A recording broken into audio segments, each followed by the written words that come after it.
Once upon a time, a young hero, descended from the legendary warrior Erdrick, defeated the dreaded Dragon Lord and restored peace and light to the world. Having done so, he set off on a journey with his new bride, and together they founded a kingdom of their own. This kingdom came to be ruled by their children, and by their children after them. Under the enlightened rule of the scions of Erdrick, the nation grew ever greater and more prosperous. As the years passed, other adventurous scions forged forth into the unknown, founding new kingdoms in their ancestors' image. Thus came there to be 3 nations ruled by those descended of the hero and his maiden.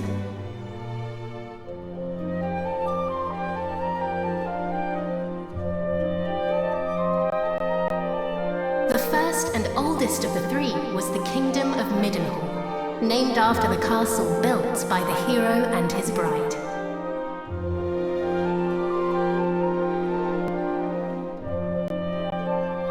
Oh, my beautiful boy. Thou wilt grow into a fine leader of the land.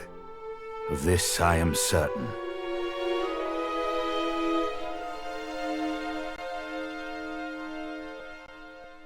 After Midenhall was founded the Kingdom of Cannock, a nation nestled betwixt misty mountains and lush forests.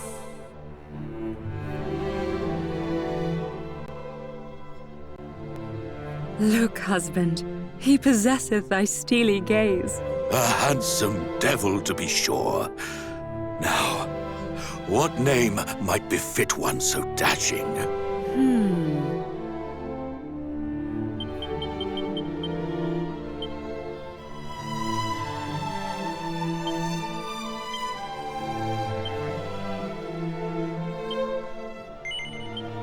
It is perfect, is it not? The very height of perfection, my dear. A mighty name for a yet mightier heir.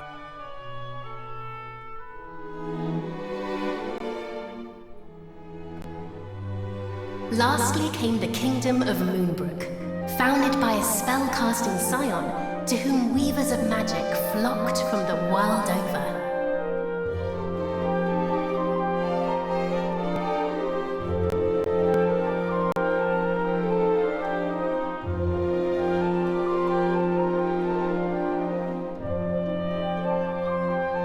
Dear, supposest thee the princes of Midenhall and Cannock might deign to play with our daughter when the 3 are older?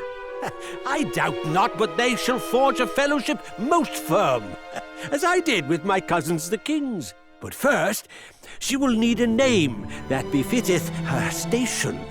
And, after great pondering, I believe I have happened upon just that. Come, lend me thine ear.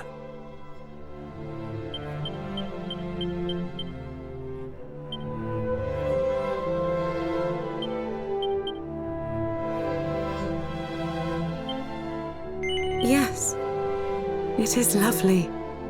and her future will be bright. I swear it. Thus did the legendary line continue into another generation. Some years later,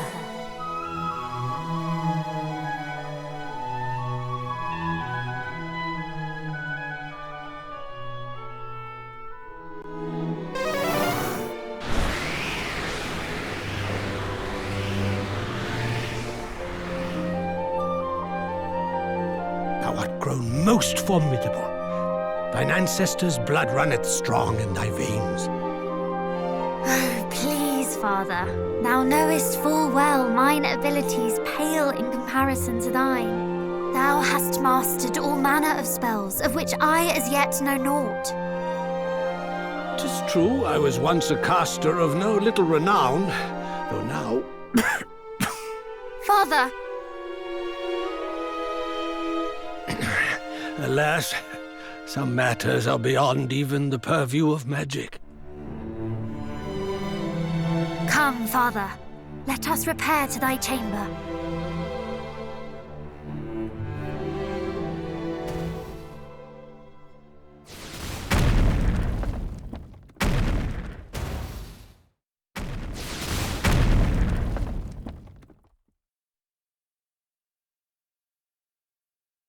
What now? By the goddess! Guards! Assemble! Majesty, I bring grave tidings! Look out to report an army of fiends upon the horizon. They draw ever closer.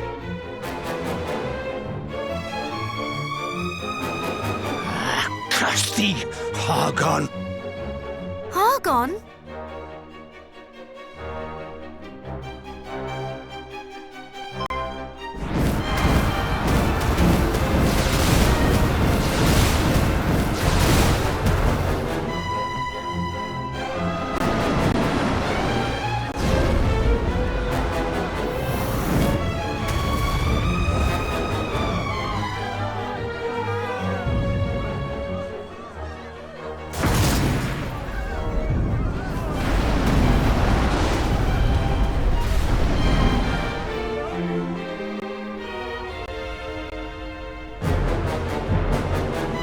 Muster the castle guard! Keep them out!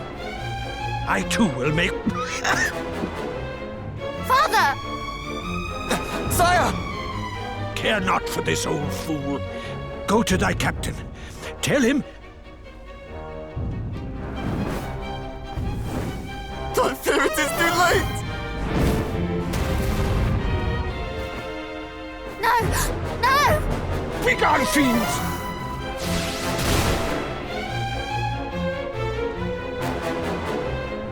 Father! What is happening? What will become of us? Still thy heart.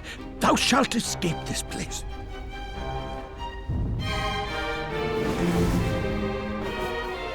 Oh, I'd recognize those ugly mugs anywhere. It's the king and his darling daughter. Lord Hargon was clear in his instructions.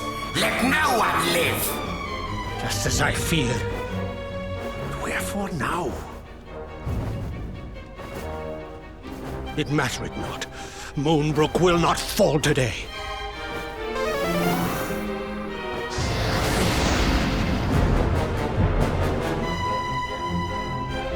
They knew our faces. Then I have no choice.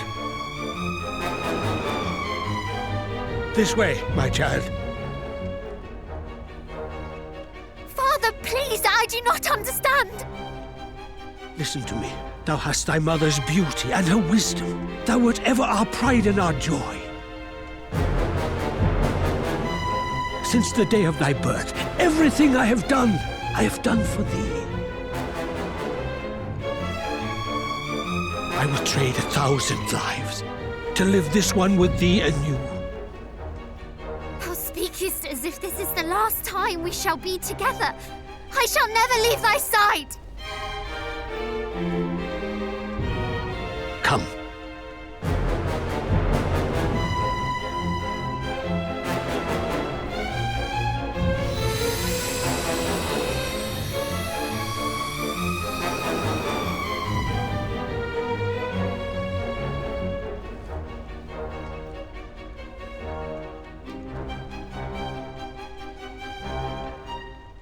This is my kingdom, and I refuse to relinquish it without a fight!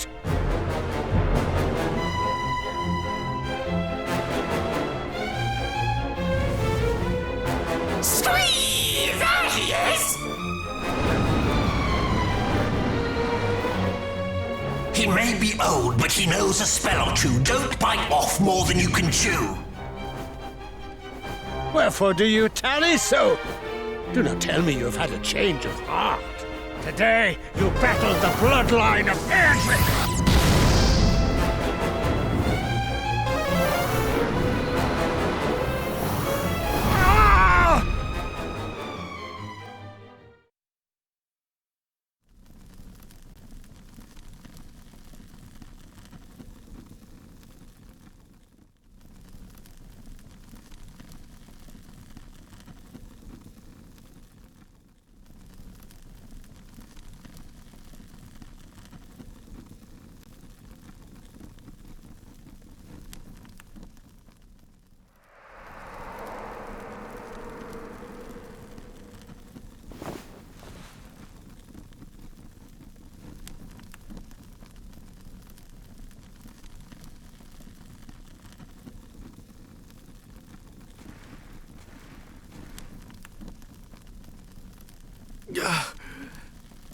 Must warn Midenhall.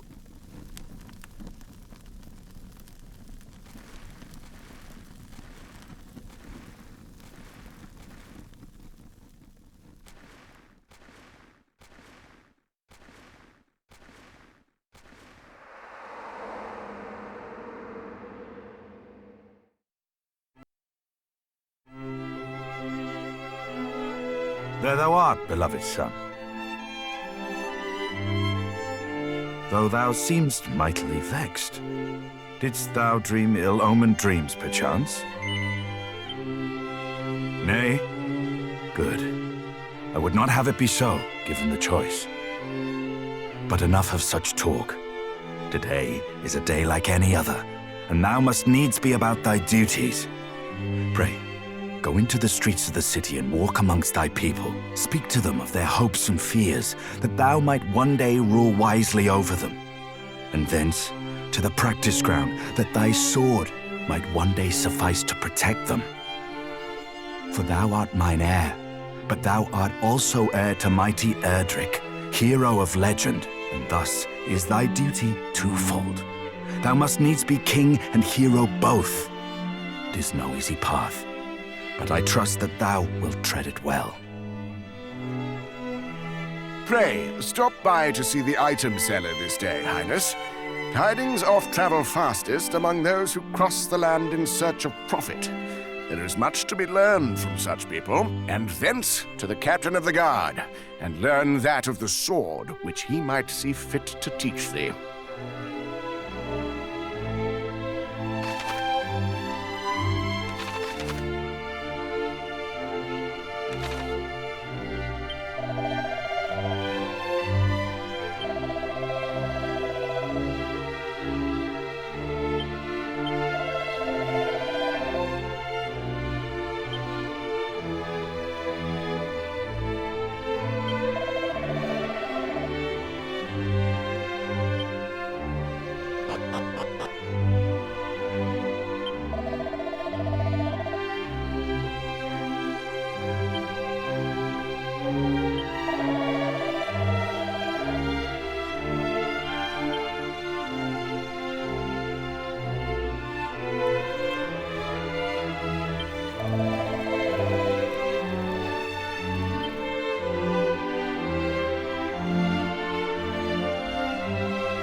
Highness, come, the practice ground awaiteth. Though I fear there is precious little left for me to teach thee.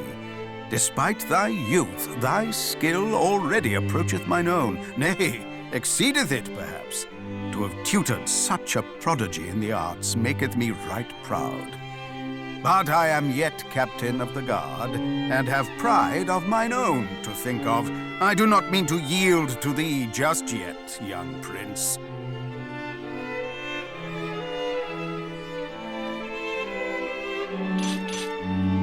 Make ready! These wounds! Friend, what misfortune hath befallen thee?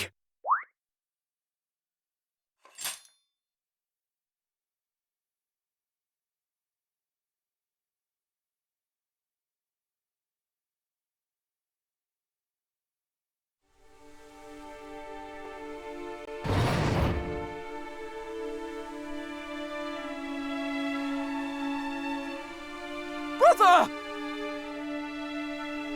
Wherefore wouldst thou abandon thy post at Moonbrook Castle? And how came thee to be injured so?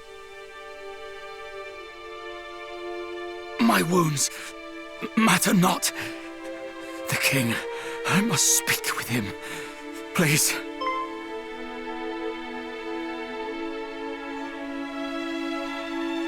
Of course. His Majesty will see him, surely. Come, we will take you there.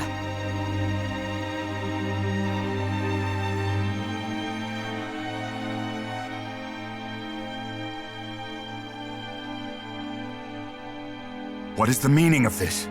What hath befallen thee, friend? Majesty, Moonbrook Castle. Attacked. Monsters. A great horde of fiends. Stay with us, I beseech thee.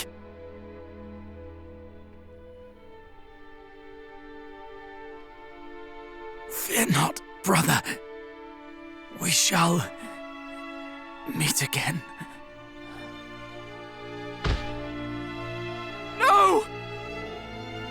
He did his duty to the last, and expended his final breath that we might learn of the assault on Moonbrook. His was a grit and forbearance granted to few, and he must be given a burial befitting such heroism.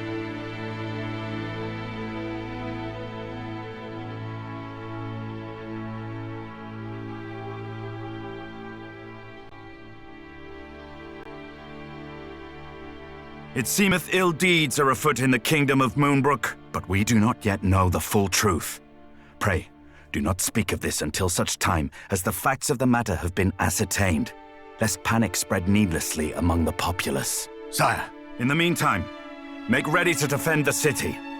I would speak with my son. Come, child, below with thee.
Another such tragedy befell our world some decades since. a great monstrous horde laid waste to the land of Renderak. The horde was commanded by one who styled himself High Priest Hargon, fearful that the High Priest's minions might make Midenhall their next port of call. My father did shore up the kingdom's defenses and set his men to watch for monsters on the horizon. I must confess that the further the tragedy drifted in time, the more I had thought the danger past. But the similarities between the assault just now reported and the one my father described cannot be denied. Could this be another Renderak? I hardly dare believe it. We must ascertain the facts of what hath befallen Moonbrook as soon as we are able. I would have thee journey to Cannock, there to share these unfortunate tidings with the king of that realm. None can afford to remain ignorant if the horde is abroad. Thence thou must visit Moonbrook and see with thine own eyes what hath befallen it. I must needs remain here to see to our defenses, as my father did before me. Wilt thou bear this burden on my behalf, beloved son? I am right glad to hear it. Now, before thou departest, a gift. A necklace, to be precise. The princess's pledge. Ere he became the first and greatest king of this land, thine ancestor, mighty Erdrick, did set out upon a perilous quest to defeat the Dragon Lord. This necklace was presented unto him by a certain fair maiden with whom he did forge a firm and lasting bond on his travels. It shall surely aid thee on thy path.